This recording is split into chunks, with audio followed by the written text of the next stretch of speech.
avec Denis Osmani, directeur général de AMH Canada, une entreprise internationale ici à Rimouski. Merci d'être là. Le plaisir. Peut-être premièrement, AMH, c'est une entreprise familiale. Donc ça a ça de particulier. Mon père a racheté la première compagnie qui s'appelle Blue Boy, qui est le bâtiment du 391 Saint-Jean-Baptiste. Et à partir de là, dans le fond, il a fait grandir l'entreprise en faisant d'autres acquisitions. Donc en 86, on a acquis Control System de l'Ontario. En 2001, on a acheté Spectratec de Vancouver au BC. On l'a ramené à Rimouski, puis de fil en aiguille, on a fait grossir dans le fond cette entreprise-là à Rimouski. Qu'est-ce que vous vendez? Qu'est-ce que vous faites chez AMH? Souvent, on passe devant, puis bon, on sait que c'est industriel, mais enfin, on va comprendre qu'est-ce que vous faites. Écoutez, nous, ce qu'on fait principalement, c'est des équipements pour le domaine de la réparation automobile. Que ce soit un garage, soit une carrosserie. On fabrique des équipements pour soit changer les exhausts sur les voitures, il faut les pots d'échappement. Donc, il faut refaire la ligne d'échappement en dessous. On a une machine qui s'appelle un Blue Boy Pipe Bender, donc une plieuse, une cintreuse à tuyaux, qui vient, dans le fond, refaire le chemin sous la voiture. Ensuite, on a commencé à faire des machines au MIG. Donc, c'est des machines à soudage, dans le fond, avec un apport de fil. Après, on a développé CompuSpot, qui est une marque qui fait des soudeuses par point pour changer les panneaux de carrosserie. Finalement, Spectratec, c'est des lampes infrarouges. On a commencé avec les lampes infrarouges, mais la technologie s'est un peu migrée vers les lampes UV. On a développé notre partie UV. Au début, on était en ampoule, maintenant on est au LED. Puis présentement, dans ce genre de domaine-là, Spectratec est le leader mondial là, dans 60 pays. Incroyable. Donc, on a une entreprise ici à Rimouski qui est un leader mondial dans un domaine industriel. Exact. Vous avez plusieurs départements. Comment on invente une machine? C'est parce que c'est pas évident.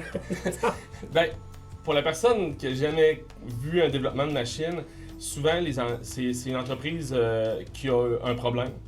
Dans le fond, je vais vous donner un exemple. Un fabricant de peinture nous amenait un problème au niveau du séchage de certains types de peinture, de substrat qu'on met sur une tôle. Ils sont venus nous voir, ils ont commencé à poser quelques questions, est-ce qu'on peut accélérer le processus? C'est comme ça que les lampes infrarouges ont commencé. Donc, c'est les lampes infrarouges, dans le fond, à ondes courtes. L'onde, elle vibre, elle pénètre dans le fond la peinture, puis elle sèche la peinture de la tôle vers l'extérieur en sortant les solvants, qui fait une meilleure qualité de peinture pour nos voitures. Mais bon, ça l'amène qu'il y a des solvants dans la peinture, les règles environnementales ont changé beaucoup dans le monde. Les gens essayaient d'encore gagner du temps parce que ce temps de séchage-là est quand même assez long. On peut parler d'un 20 minutes à 1 heure. Donc, les compagnies de peinture essayaient encore d'amener une rapidité dans les processus. C'est là que la réaction UV, la polymérisation UV est arrivée. Et vu qu'on avait déjà une certaine expertise dans la partie infrarouge, ils nous ont demandé de faire le développement en UV. C'est ce qu'on a fait en 2012. On a développé, dans le fond, une première gamme de produits UV avec des ampoules, des ampoules au mercure, qui était la technologie du moment. En 2015, ils nous ont demandé de faire un pas vers l'avant, puis d'essayer de voir si on ne peut pas trouver des nouvelles technologies. C'est ce qu'on a fait de 2015 à 2017. On a développé notre gamme de UV au LED. Vu que le LED est moins polluant, il dure plus longtemps et tout le kit, ça nous permettait de pouvoir sortir une machine plus efficace. Puis en 2018, on a sorti notre nouvelle gamme de produits au LED. Dans le fond, c'est toutes des machines alimentées au LED. Ils sont moins polluants, ils sont recyclables et il n'y a plus de mercure utilisé là, dans une... Les gens, de façon générale, sont assez réfractaires au changement. L'innovation, ça fait peur souvent. On dirait que AMH, premièrement, a une fluidité, une facilité de faire remonter les petits problèmes jusqu'en haut pour qu'on dise, OK, là, il y aurait une amélioration à faire, puis on pourrait se démarquer. Mais non seulement ça, on dirait que vous êtes performant dans la transmission de votre innovation. Comment est-ce que vous articulez un nouveau produit pour pouvoir le vendre et le rendre intéressant? La première étape qu'on a, nous autres, c'est qu'à l'interne, on va faire beaucoup de développement. Donc, on va se parler entre nous autres, on va faire des réunions des réunions de R&D, recherche-développement. On s'assure d'essayer de comprendre la problématique. Une fois qu'on a vraiment identifié la problématique, on essaie de trouver des solutions à cette problématique-là principale. Une fois qu'on a trouvé un peu l'idée, nous, ce qu'on fait, c'est qu'on va aller dans le marché, on va essayer de trouver, dans le fond, peut-être un partenaire qui peut nous aider. C'est quand même 2 ans et demi de développement. Ensuite, c'est à peu près 1 année de mise en marché parce qu'il faut le présenter aux gens. Il faut que les gens comprennent que c'est un produit qui va les améliorer leurs conditions et tout le kit. Ça, c'est quand même assez long parce que dans notre domaine, les gens ne changent pas rapidement. Ouais. C'est vraiment difficile en carrosserie. Là. Les vieilles techniques sont très appliquées, sont éprouvées, ils ont été pratiquées, tout le kit. Donc, ils remontent ça encore aux jeunes. fallait vraiment qu'on fasse un changement, il faut que je sois innovant pour rester toujours en avant. Okay. Il y a une partie de ça qui se fait aussi avec les relations qu'on a avec nos clients, qui sont les fabricants de peinture. Puis aussi avec nos distributeurs, c'est grâce à eux qu'on fait la mise en marché. Je vais aller voir ma clientèle à l'international, je vais leur présenter le produit. Eux autres, il faut qu'ils soient convaincus que ça marche. Puis après ça, eux autres, ils vont amener le message à leur clientèle. Et c'est là qu'on commence après ça, à faire un changement dans le marché. Ça, comme pour n'importe quoi, il faut toujours un peu créer l'attente. Quand l'attente commence à grandir, les gens le voient. À un moment donné, ils veulent l'essayer. Quand ils l'essayent, ils voient que le changement améliore leurs conditions ou leur technique de travail. Puis là, tout d'un coup, là, ça monte.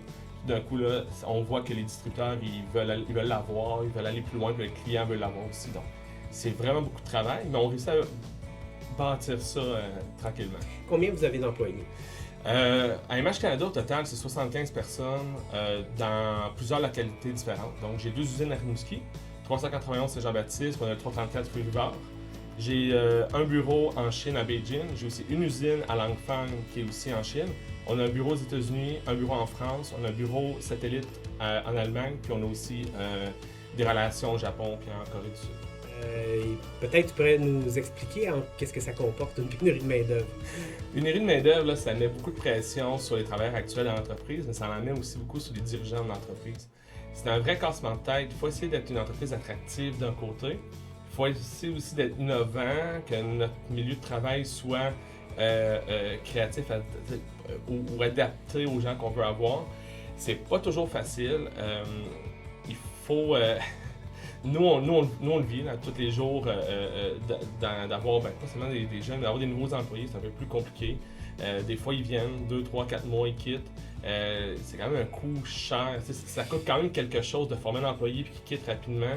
Donc, une fois qu'on l'a, il faut essayer de le garder. C'est pas toujours possible. Des fois, la personne quitte pour un emploi différent parce que la personne veut changer d'emploi qui est plus nécessairement relié à son emploi ou à ses études principales. Donc, ça, c'est une partie que je trouve un peu plus difficile. Je peux pas passer à côté du fait que l'immigration aiderait royalement. Mon père est un immigrant, mon père est arrivé du Liban. J'ai deux travailleurs français chez moi. J'ai eu d'autres nationalités chez nous, sans problème. Mais le problème, c'est que c'est trop long. J'ai des amis qui essaient d'amener des gens du Mexique. Ça prend des années ou des mois, principalement, pour avoir des gens qui viennent.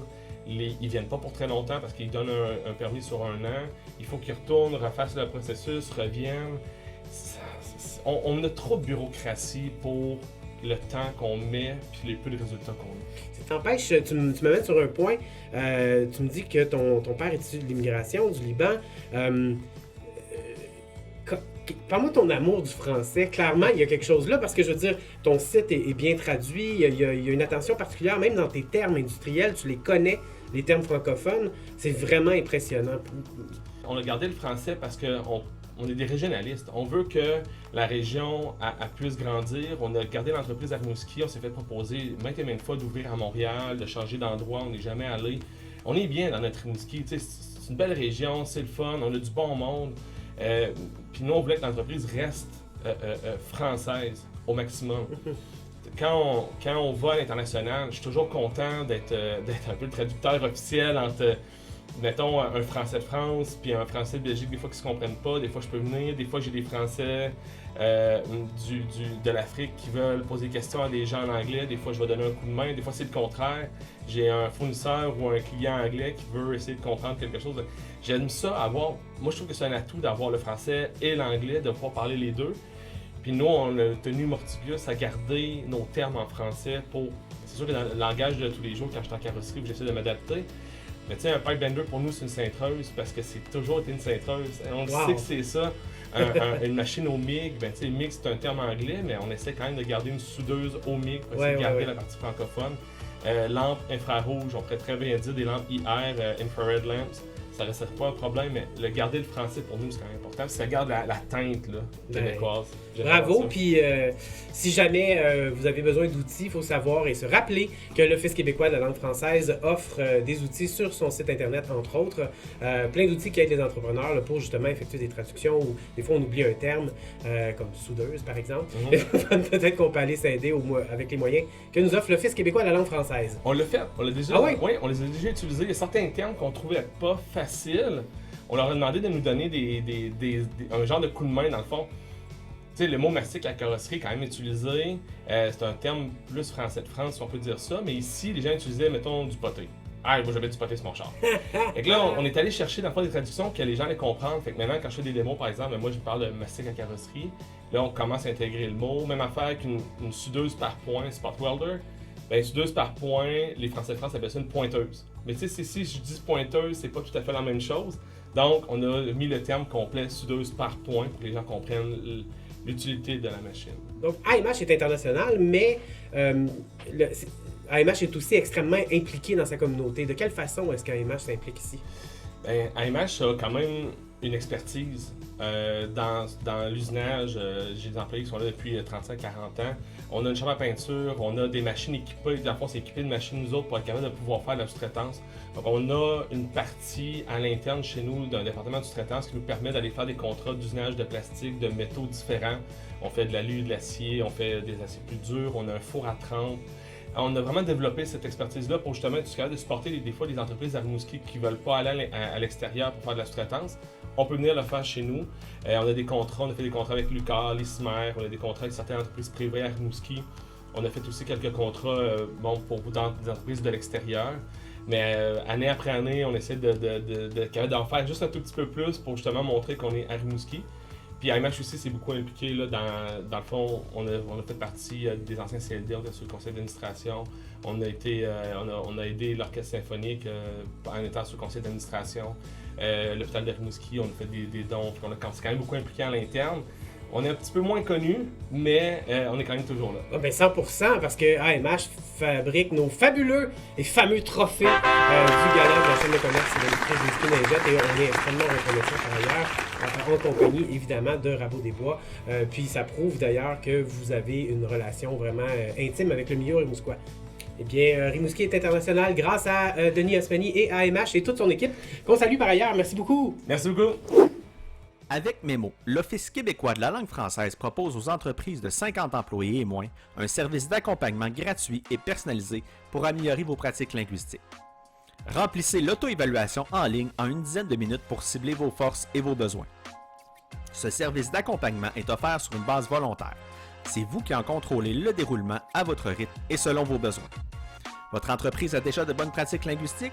Faites-en la promotion en obtenant votre engagement envers la langue française. Pour vous le procurer, obtenez un résultat de 100% à l'auto-évaluation et faites connaître les bonnes pratiques de votre entreprise à l'Office.